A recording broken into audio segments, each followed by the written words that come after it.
Assalamualaikum warahmatullahi wabarakatuh. Perkenalkan, nama saya David Fauzan Baihaqi dengan NIM 2501030139. Di sini saya ingin mempresentasikan tentang proposal yang berjudul Studi Kasus Strategi Komunikasi Pemerintah Kota Tangerang dalam meningkatkan partisipasi masyarakat pada program Kota Layak Huni. Sebelum itu, saya ingin berterima kasih kepada dosen pengampu Bu Ferawati Fajrin, SPD, MPD. Baik, di sini saya ingin membacakan Bab 1, pendahuluan latar belakang. Komitmen negara dalam membangun dan menghadirkan kesejahteraan bagi rakyat telah tercantum sejak awal kemerdekaan Indonesia. Sebagaimana tertuang dalam Mukadimah Undang-Undang Dasar Negara Kesatuan Republik Indonesia tahun 1945. Komitmen tersebut kemudian diterjemahkan ke dalam berbagai dimensi kehidupan yang diawali dengan pembentukan lembaga negara dan struktur pemerintah yang dalamnya melekat fungsi pelayanan dalam perkembangan selanjutnya. Sejalan dengan konsep welfare state, dikenal istilah pelayanan publik atau biasa disebut public service sebagai bentuk tanggung jawab negara kepada masyarakat. Sulaiman 2018 menurut Evan dalam Alamsyah 2016, konsep livable city digunakan untuk mewujudkan gagasan pembangunan yang berorientasi pada peningkatan kualitas hidup masyarakat.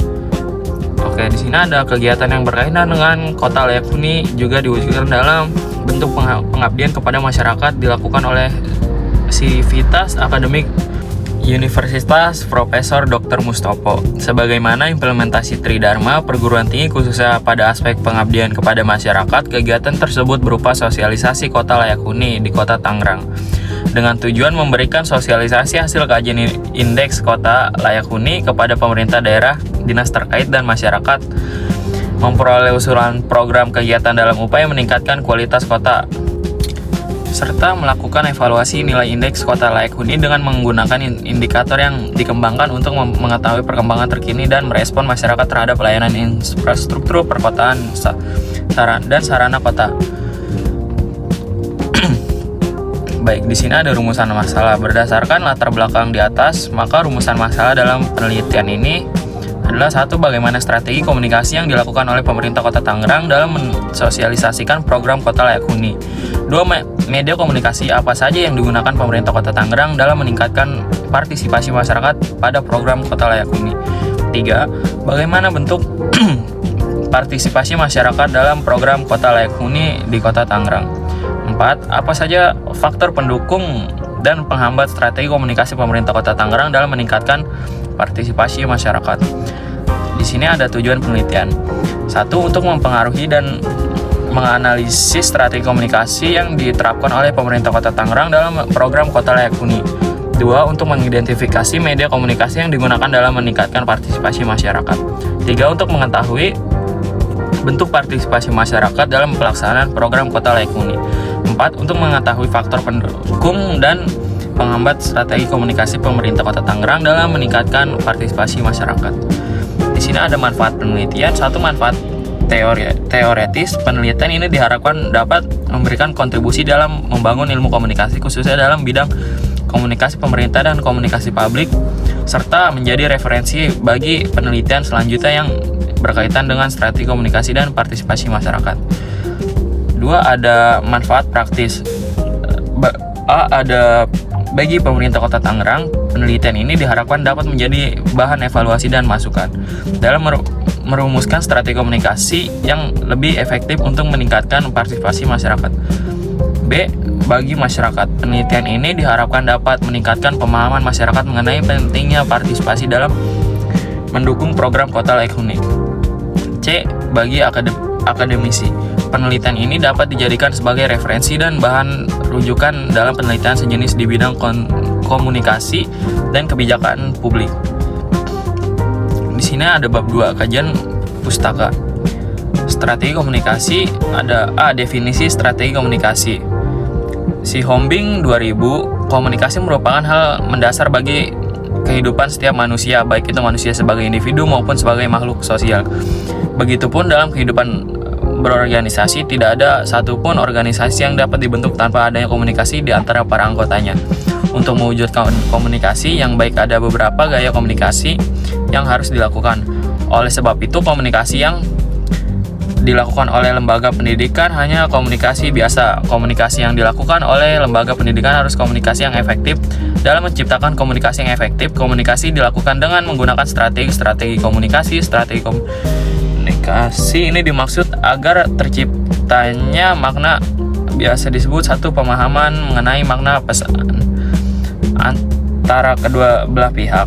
Strategi berasal dari bahasa Yunani, yaitu strategois, yang artinya ilmu para jenderal untuk memenangkan suatu pertempuran menggunakan sumber daya yang terbatas.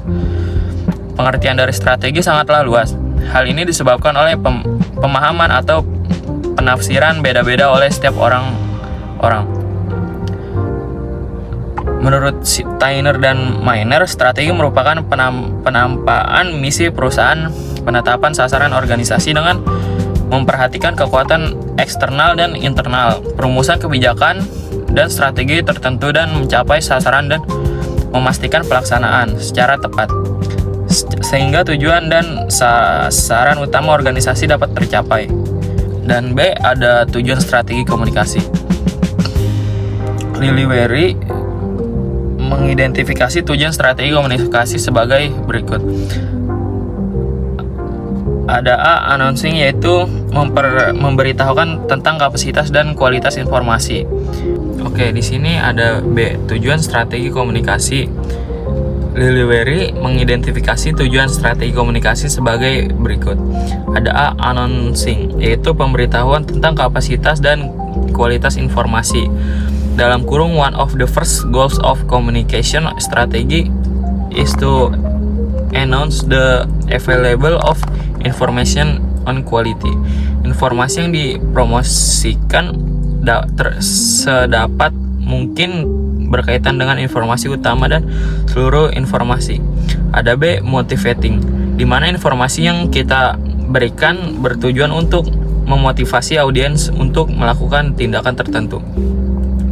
Ada C, educating, di mana informasi yang disampaikan dikemas dalam kemasan yang bersifat mendidik sehingga audiens memiliki perubahan pola pikir dan kesadaran baru akan suatu hal.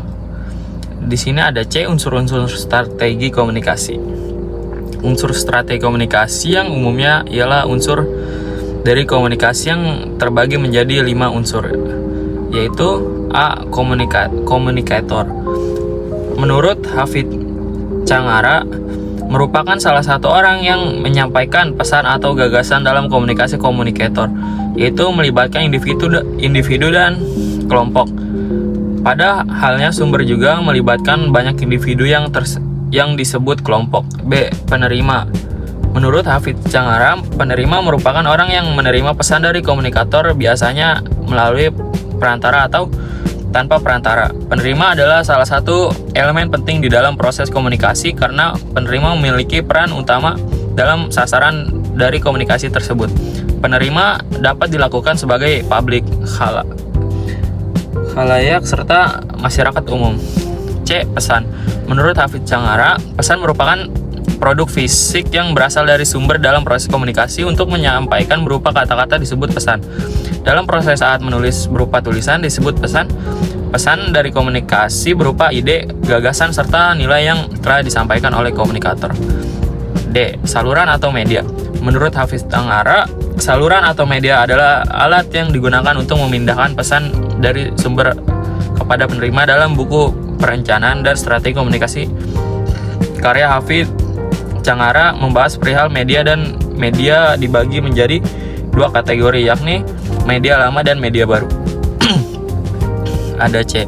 Menurut Stuart dan Jamias, dalam Hafiz Cangara, efek adalah perbedaan antara apa yang dipikirkan, dirasakan, dan dilakukan oleh penerima sebelum dan sesudah menerima pesan.